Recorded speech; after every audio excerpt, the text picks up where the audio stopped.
Pakistan cricket team New Zealand کے خلاف series ہار چکی ہے اور یہ پاکستان کو چوتھی شکست ہے نیوزی لینڈ میں سیریز کے اعتبار سے، اور لگاتار یہ پانچویں شکست ہے نیوزی لینڈ کے خلاف۔ لیکن یہاں پر اہم بات یہ ہے کہ پاکستان کرکٹ ٹیم کے نئے کیپٹن شاہین شاہ آفریدی مسلسل ٹاس جیتنے کے بعد پہلے بولنگ کرا رہے ہیں۔ حالانکہ اس کے حوالے سے واضح ہے کہ نیوزی لینڈ کی پچز پر زیادہ رنز بنتے ہیں اور پاکستان کی جو ایبلٹی ہے، جو پاکستان کے بلے باز ہیں، وہ شاید رنز چیز کرنے کے اعتبار سے اتنے زیادہ اچھے نہیں ہیں۔ اس کے باوجود چلیں غلطی ہو گئی پہلے میچ میں، دوسرے میں ہو گئی، لیکن تیسرے میں بھی سیم وہی ہوا کہ ٹاس جیتا پھر پہلے بولنگ کرائی۔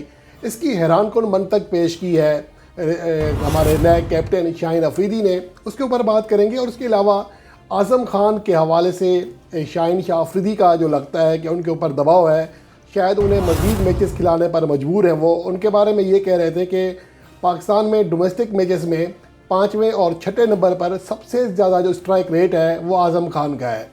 لگتا ہے ایسا ہے کہ شاہین آفریدی اور ہمارے جو نئی ٹیم مینجمنٹ ہے، یہ اسٹرائک ریٹ کے چکر میں پڑ گئی ہے، یا ان کا اسٹرائک ریٹ کا فوبیا ہو گیا ہے۔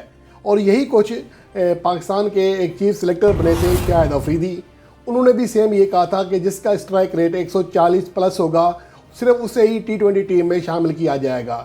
لیکن پاکستان کے ڈومیسٹک کرکٹ میں کسی بھی ایک کھلاڑی کا اسٹرائک ریٹ 140 پلس نہیں تھا، تو یہ ایک حیران کن بات ہے۔ انہوں نے کہاں سے باہر سے امپورٹ کر کے کھلاڑی لانے تھے جن کا اسٹرائک ریٹ 140 سے زیادہ ہوتا۔ اور یہی کچھ اب پاکستان کی جو موجودہ مینجمنٹ ہے، خاص طور پر محمد حفیظ ہے، ان کے حوالے سے جو ہے کہ ان کو صرف اسٹرائک ریٹ کی پڑی ہوئی ہے۔ ان کو یہ پتہ نہیں ہے کہ اسٹرائک ریٹ واقعی اہمیت کا حامل ہے، لیکن صرف اسٹرائک ریٹ کی بنیاد پر آپ فتح حاصل نہیں کر سکتے۔ آپ کو اننگز بلڈ کرنا ہوتی ہے، آپ کو آگے بڑھنے کے لیے تو اور چیزیں دیکھنی ہوتی ہیں۔ صرف اسٹرائک ریٹ اہمیت کا حامل نہیں ہوتا، دیکھنا ہوتا ہے کہ اس پلیئر کی ایبلٹی کتنی ہے۔ یہ 5-6 گیندوں کا پلیئر تو نہیں ہے، لیکن بدقسمتی سے سیم ایوب بھی محمد حارث کی طرح چند گیندوں کے پلیئر ثابت ہو رہے ہیں، اور اعظم خان کا تو برا ہی حال ہے۔ 7 اننگز میں وہ صرف 1 چھکا لگا سکے ہیں، اور 7 اننگز میں ابھی تک ان کا مجموعی سکور جو ہے 7 کی اننگز ملا کر وہ 29 ہے، تو یہ ان کی کارکردگی ہے۔ لیکن اس کے باوجود ان کا ڈیفینڈ کیا جا رہا ہے کہ ڈومیسٹک کرکٹ میں ان کا ریکارڈ بہت اچھا ہے۔ ابھی تک ان کو یہ بات سمجھ نہیں آئی ہے کہ ڈومیسٹک کرکٹ میں اور انٹرنیشنل کرکٹ میں بہت بڑا فرق ہے۔ اور اس کے ساتھ ساتھ جو سب سے اہم بات یہ ہے کہ آپ ڈومیسٹک کرکٹ کا ریکارڈ کو اہمیت دے رہے ہو، لیکن یہ آپ کو نہیں پتہ کہ دنیا کی کامیاب ترین اوپننگ جوڑی کون ہے، کس کو آپ توڑ ختم کر رہے ہیں۔ تو یہ چیزیں بھی پھر دیکھنی پڑتی ہیں۔ اور اہم بات یہ ہے کہ ہمارے جو ڈومیسٹک کرکٹ کے لگاتار 3 سال کے پرفارمر ہیں، ٹاپ پرفارمر ہیں، سب سے زیادہ رنز کیے ہیں ہر سیزن میں، وہ ہے صاحبزادہ فرحان۔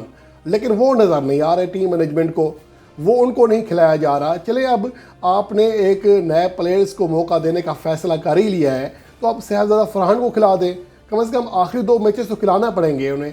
اگر لگاتار پھر بھی اگر اعظم خان کو لایا جاتا ہے تو یہ اس سے بڑی بددیانتی کوئی نہیں ہوگی کہ اعظم خان کو اس کنڈیشن کے باوجود، جس کی فٹنس کا لیول آپ نے دیکھ لیا کہ نیوزی لینڈ کے پلیئرز اپنا دوسرا رنز مکمل کر لیتے تھے، جبکہ صاحب جو ہے وہ اپنی پوزیشن سے وکٹ پر پہنچنے میں ٹائم لگاتے تھے، ان کے بعد پہنچتے تھے۔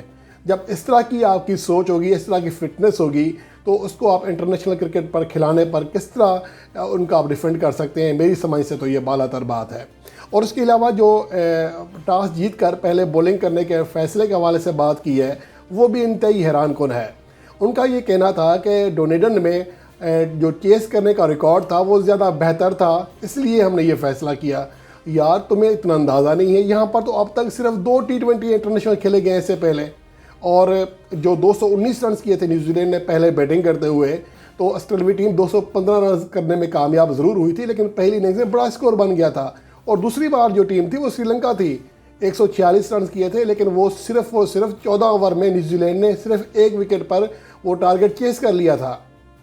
تو اگر آپ کو اتنا معلومات نہیں ہے اور پھر کہہ رہے ہیں کہ یہاں پر جو T20 میچز ہوتے ہیں ان کا ہم نے ریکارڈ دیکھا، یار آپ نے وہاں آپ کی کیا ٹیم میں فن ایلن کھیل رہا ہے؟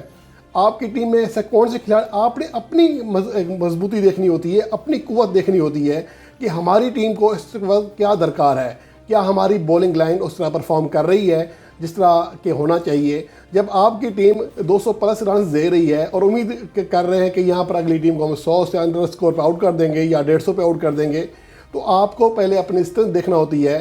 اتنا فضول کا جواز پیش کیا ہے, انوکھی منطق پیش کی ہے کہ ٹاس جیت کر پہلے بولیں گے اس لیے کی. تو اس طرح تو ہماری جو گلی محلے کا ایک لڑکا ہے وہ بھی شاید اس سے زیادہ بہتر سمجھدار ہوگا کہ وہ ٹاس جیتنے کے بعد اسے کیا کرنا چاہیے.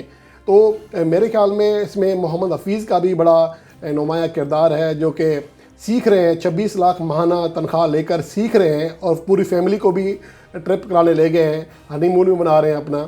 وہ سیکھ رہے ہیں کہ کوچنگ کس طرح ہوتی ہے. تو وہ یہ ان کے مشورے ہیں, وہ ان کی جو یہ بڑے بڑے یہ فارمولے نکل کے آ رہے ہیں فتح کے, یہ ان کے ذہن کی اختراع ہے. بڑے ہی پروفیسر ہیں کرکٹ کی, اتنی سمجھ ہے ان کو کہ وہ پاکستان ٹیم کو اب اس ٹریک پر لے کے جا رہے ہیں کہ اب ہم ٹاپ 7 ٹیموں سے باہر نکلنے کے دہانے پر پہنچ گئے ہیں. پہلے ہم ٹاپ 3 میں تھے, اب آخری جو ٹیمیں ہیں 3, ان میں شامل ہونے جا رہے ہیں. ویسٹ انڈیز سے بھی نیچے ہماری رینکنگ جا سکتی ہے. اور ہمارے یہ ہیں کہ تجربات ہو رہے ہیں, ہماری سیکھ رہے ہیں جی, ہمیں سیریز سے سیکھنے کا بہت موقع ملا. یہ آپ کو بیان بعد میں سننے کو ملے گا, اور یہ میرے خیال میں پاکستان کرکٹ کے لیے بہت ہی زیادہ مایوس کن اور نقصان دہ چیزیں ہو رہی ہیں. اس کے جتنا جلدی اسے نکلا جا سکے اتنا ہی بہتر ہوگا.